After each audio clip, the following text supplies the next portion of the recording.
sana Waziri wa Katiba kwa kuwasilisha hotuba nzuri sana ya budget.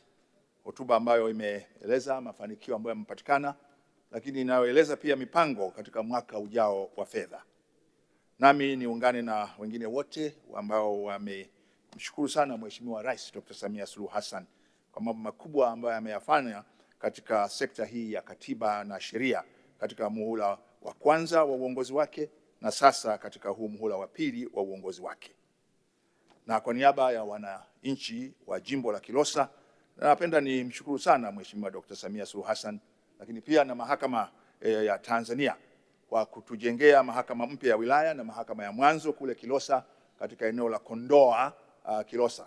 Kwa hiyo ukija Kilosa pia kuna eneo la Kondoa. Mahakama ni nzuri sana na tunashukuru kwa kuzingatia maombi yetu ya kwamba mahakama ile ziwe mahakama mbili ndani ya mahakama moja, yani mahakama ya wilaya na mahakama ya mkoa, mahakama ya wilaya na mahakama ya mwanzo. Na naamini kabisa tutapata pia msukumo wa kukamilisha mahakama ya mwanzo kule Magubike kwa ajili ya kata zile 8 za juu za upande wa tarafa ya Magole.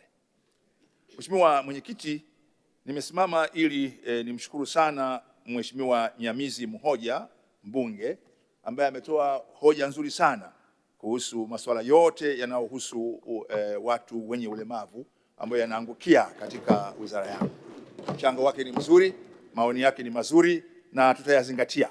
Na ni sahihi kabisa kama alivyosema, Jamhuri ya Muungano wa Tanzania ilisaini mkataba wa Umoja wa Mataifa kuhusu haki za watu wenye ulemavu wa mwaka 2006 tarehe 30 Machi mwaka 2007 na tukauridhia mkataba huo tarehe 10 Novemba mwaka 2009.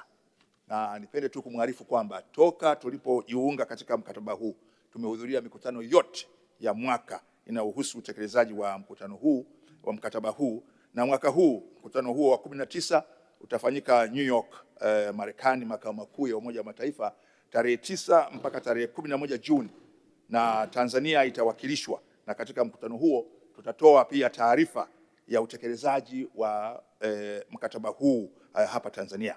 Na tunayo mengi ya kueleza ambayo yamefanyika ndani ya uongozi wa Dr. Samia Suluhu Hassan ambayo yameimarisha haki ya watu wenye ulemavu, kwamba ni raia wa Tanzania wenye haki sawa na Watanzania wengine wote kwa mujibu wa katiba, lakini pia kwa mujibu wa sheria ya watu wenye ulemavu. Kwa hiyo nimhakikishie kabisa kwamba sasa tunakamilisha uandaaji wa taarifa ya utekelezaji wa mkataba huo, na tutashukuru sana baada ya shughuli hizi za bunge tuweze kuonana ili na yeye atupe mchango wake ili uwe sehemu ya taarifa ambayo tutaiwasilisha Umoja wa Mataifa mwezi Juni mwaka huu.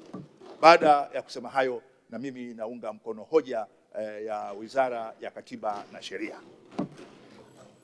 Tunakushukuru sana Mheshimiwa Waziri kwa mchango wako. Nilimtaja Mheshimiwa Mwanasheria Mkuu wa Serikali, ajiandae Mheshimiwa Naibu Waziri.